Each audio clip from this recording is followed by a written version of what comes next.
ہمیشہ اللہ سے دعا کرتا ہوں کہ اللہ تو مجھے جب تک اس دنیا میں زندہ رکھے گا مجھے ایسی زندگی دے کہ دم واپسی تک میں تیرے سامنے سجدہ کروں، اقتدار کی کرسیوں پر بیٹھنے والوں کے سامنے اپنے سر کو نہ جھکاؤں۔ میں ہمیشہ اللہ سے دعا کرتا ہوں کہ رب کریم آپ مجھے جب تک زندہ رکھیں گے میری زبان آپ کے ذکر سے تر ہوتی رہے۔ میں اللہ سے ہمیشہ دعا کرتا ہوں اور کرتا رہوں گا کہ اللہ تو مجھے جب تک زندہ رکھے گا مجھے میری زبان میں وہ طاقت دے کہ میں ظالموں کے سامنے کھڑے ہو کر ان کے ظلم اور انصاف کا مطالبہ کرتا رہوں۔ میرے عزیز دوستوں اور بزرگوں، اللہ مجھے جب تک زندہ رکھے گا یہ میری زندگی کا نظم العین ہے۔ اللہ مجھے جب تک زندہ رکھے گا میں اللہ سے دعا کرتا ہوں کہ یا اللہ مجھے اپنے حبیب محمد مصطفیٰ صلی اللہ علیہ وسلم کے در کا کتا بنا کر رکھ۔ یا اللہ مجھے ایسا کتا بنا کر رکھ جو کبھی بھی مظلوموں کے ظالموں اگر ظلم کرے تو میں ان کے خلاف آواز اٹھاؤں۔ میں ہمیشہ اللہ سے دعا کرتا ہوں کہ اللہ اگر تو مجھے موت دے تو شہید کی موت دے تاکہ میں آج تیری زندگی جو تو نے مجھے دی ہے اللہ کی نعمتوں کا شکریہ میں ادا نہیں کر سکتا۔ کون کون سی نعمت کا میں اللہ کا شکر ادا کروں، اور میری اللہ سے یہی دعا ہے کہ اللہ مجھے جب تک زندہ رکھے گا میں بے خوف ہو کر بغیر کسی کے ڈر سے یا بغیر کسی کے سامنے اپنے سر کو جھکا کر، کیونکہ ہم اگر سر جھکاتے ہیں تو صرف رب کائنات کے آگے سر جھکاتی ہے۔ میں آپ کو یہ تیقن دینے آیا ہوں کہ یہ میری زندگی کا نظم العین ہے۔ میرے عزیز دوستوں اور بزرگوں، جو ظلم کیا جا رہا ہے انشاءاللہ تعالی یہ ظلم کا خاتمہ ہوگا، یہ ظلم کا خاتمہ ہوگا۔ کہاں گئی انسانیت؟ یہ ہمارا دیس گاندھی کا دیس ہے، گوتم بدھ کا دیس ہے، گرو نانک کا دیس ہے، خواجہ اجمیری غریب نواز کا دیس ہے۔ میرے بتاؤ میرے عزیز دوستوں اور بزرگوں، آج ایک معصوم بچہ غازی آباد میں جا کر ایک عبادت گاہ میں پانی پیتا ہے، پیاسا ہے، پانی پیتا ہے تو اس کو پیٹا جاتا ہے، اس کو مارا جاتا ہے اور اس سے کہا جاتا ہے کہ تو اس مذہب کا نہیں ہے تو کیسے یہاں پر آ کر پانی پیا؟ کیا یہ انسانیت ہے؟ کیا اس لیے ہم نے انگریزوں سے لڑ کر اس ملک میں 200 سال کی غلامی سے ہم نے آزادی حاصل کی؟ کیا ہم نے گاندھی کے ساتھ کھڑے ہو کر لاٹھیاں اس لیے کھائی تھی؟ کیا اس لیے علامہ فضل خیر آبادی رحمت اللہ علیہ نے کالے پانی کی سزا کو بخوشی قبول کیا؟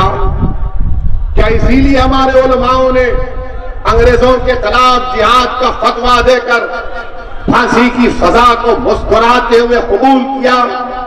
کیا اسی لیے جوہر برادران نے، کیا اسی لیے مولانا ابوالکلام آزاد نے اسی دن کے لیے دیا تھا کہ اگر کوئی معصوم بچہ کسی اور کی عبادت گاہ میں جا کر پینے کا پانی پیتا ہے تو اس کو مار کر اس کی ویڈیو بنائی جائے گی؟ یہ انسانیت ہے۔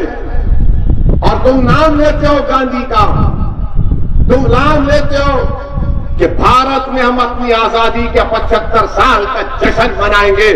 کس بات کا جشن مناؤ گے؟ کس بات کا جشن مناؤ گے کہ ایک بچے کو مار کر اس کا ویڈیو بناتے ہیں؟ ہم کون سا خراج عقیدت گاندھی کو پیش کر رہے ہیں؟ ہم کون سا خراج عقیدت سردار پٹیل کو پیش کر رہے ہیں؟ ہم کون سا خراج عقیدت ان مجاہدین آزادی کو پیش کر رہے ہیں؟ ہم کون سی محبت سبھاش چندر بوس نیتا جی سے ادا کر رہے ہیں کہ جب اسی دیش میں ایک بچے کو مار کر اس کی ویڈیو بنائی جاتی؟ شرم آنی چاہیے ان لوگوں کو جو ایک معصوم بچے کو پیٹتے ہیں۔ چلو بھر پانی میں ڈوب مرنا چاہیے ان لوگوں کو جو نفرت کی فضاؤں میں اضافہ کر رہے ہیں۔ ارے عبادت کا کسی کی بھی ہوگی، تم بھگوان کی پوجا کرو یا اللہ کی کرو یا گوتم بدھ کی کرو، مگر انسانیت تو سب سے بڑی چیز ہے۔ اگر میں اچھا مسلمان، اگر میں اچھا انسان نہیں ہوں تو میں اچھا مسلمان نہیں بن سکتا۔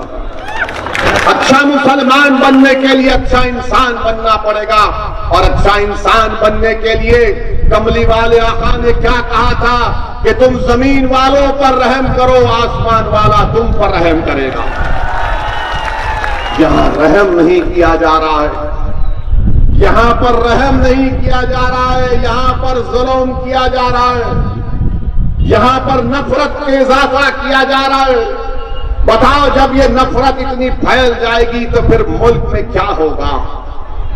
کون ایکسٹریمزم کی طرف جا رہا ہے؟ کون ریڈیکلائز ہو چکا ہے؟ میرے عزیز دوستوں اور بزرگوں، یہ بات آپ کو سمجھنے کی ضرورت ہے۔ اسی لیے اس نفرت کے خاتمے کے لیے، تاکہ وہ معصوم بچے جو آج ہماری صفوں میں بیٹھے ہیں ان کو کوئی مارے نہ پیٹے، اس بچے کے ماں باپ کی کوئی بے عزتی نہ کرے، اسی لیے اوم پرکاش راجبر صاحب نے سنکلپ مورچہ بنایا ہے، اور ہم کو ظلم کے خاتمے کے لیے، انصاف کو حاصل کرنے کے لیے، میرے عزیز دوستوں، میری عزتدار ماں اور بہنوں، ہم کو نفرت کے خلاف متحد ہونا پڑے گا۔ ہم کو یہ لڑائی جو لوگ لڑا رہے ہیں، اس کے خاتمے کے لیے، اس زہر کے خاتمے کے لیے، اس ملک، اس دیش کو بچانے کے لیے، اتر پردیش میں محبتوں کی فضاؤں کو عام کرنے کے لیے میری آپ سے گزارش ہے کہ آپ نے بہت موقع دیا، صفا کو دیا، بی ایس پی کو دیا، کانگریس کو دیا۔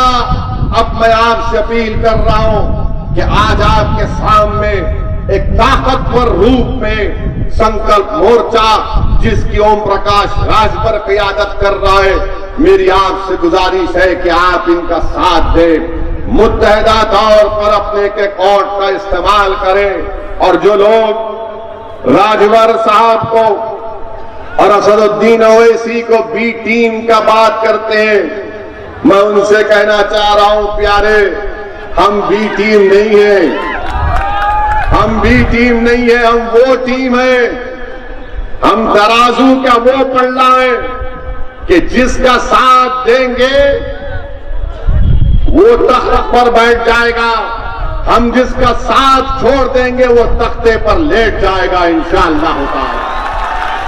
تو اب تم اپنی فکر کرو اور تم وہ بات یاد رکھو، یہ تمام نام نہاد سیکولر پارٹیز سے کہنا چاہ رہا ہوں جو یہ سمجھتے ہیں کہ مسلمان ہو یا راجور ہو یا دلت ہو یا بیکورڈ کلاس ہو، اس کا تو ووٹ ہمارے جیب میں ہے۔ نہیں، اب تمہاری جیب میں کوئی چیز نہیں رکھا گیا ہے، تمہاری جیب خالی ہو چکی ہے، تم بے ایمان تھے، اس لیے تمہارے لوگ تم کو چھوڑ کر چلے گئے۔ اب سب کی نظریں اوم پرکاش راجبر اور مجلس اتحاد المسلمین کی طرف لگی ہوئی ہے۔ آج ہم جہاں کہیں بھی جاتے ہیں، الحمدللہ لوگ جمع ہو کر ہمارے حوصلے کو بلند کرتے اور کہتے ہیں کہ آگے بڑھیے، اتر پردیش کو بچائیے، اتر پردیش میں ایک نئی سیاسی قیادت کی اور ایک نئی سیاسی فضاؤں کو پیدا کرنے کی ضرورت ہے۔ میرے عزیز دوستوں اور بزرگوں، 5 سال پہلے آپ نے بہت سی پارٹیوں کو ووٹ دیا، میں 5 سال پہلے بھی اتر پردیش میں مختلف مقامات پر جا کر اپنی بات کو رکھا، مگر اس وقت آپ کو کہا گیا تھا کہ سیکولرزم کو بچانا، آپ کو کہا گیا تھا کہ سیکولرزم کو بچانا ہے، سیکولرزم کو بچانا ہے، اور آپ نے دیکھ لیا کہ سیکولرزم کو تو نہیں بچا پائے مگر اپنے خاندان کو بچا لیے، سیکولرزم کو تو بچا نہیں پائے مگر اپنے رشتہ داروں کو بچا دیے، اور ہوا کیا کہ نقصان ان کا نہیں ہوا جو کل مکھیہ منتری تھے، آج بھی وہ آرام سے اپنے گھر میں سو رہے ہیں، مگر برا حال کس کا ہو گیا؟ برا حال میرا ہو گیا۔ آج میری آواز کو دبا دیا جاتا ہے، میرے محلے جات میں، میرے گاؤں میں، میرے شہر میں جہاں پر غریب اور کمزور بستا ہے وہاں پر کوئی ڈیولپمنٹ نہیں کیا جاتا ہے۔ میرے عزیز دوستوں، میری عزتدار ماں اور بہنوں، اس لیے آپ سے اپیل کر رہا ہوں کہ ایک وکلپ، ایک آلٹرنیٹ پولیٹیکل پلیٹ فارم آپ کے سامنے آیا ہے، آپ اس کا ساتھ دیجئے۔ اور پھر بہت سے لوگ مجھے یہ پیغام دیے کہ کسی نے قرآن کریم کے بارے میں کچھ کہہ دیا ہے۔ میرے عزیز دوستوں اور بزرگوں، ان لوگوں کے بارے میں کیا کہہ سکتے ہیں؟ نام وسیم ہوگا، یہ نام وسیم نہیں بلکہ اس کو تو لئیم پکارنا چاہیے، اس کو تو لئیم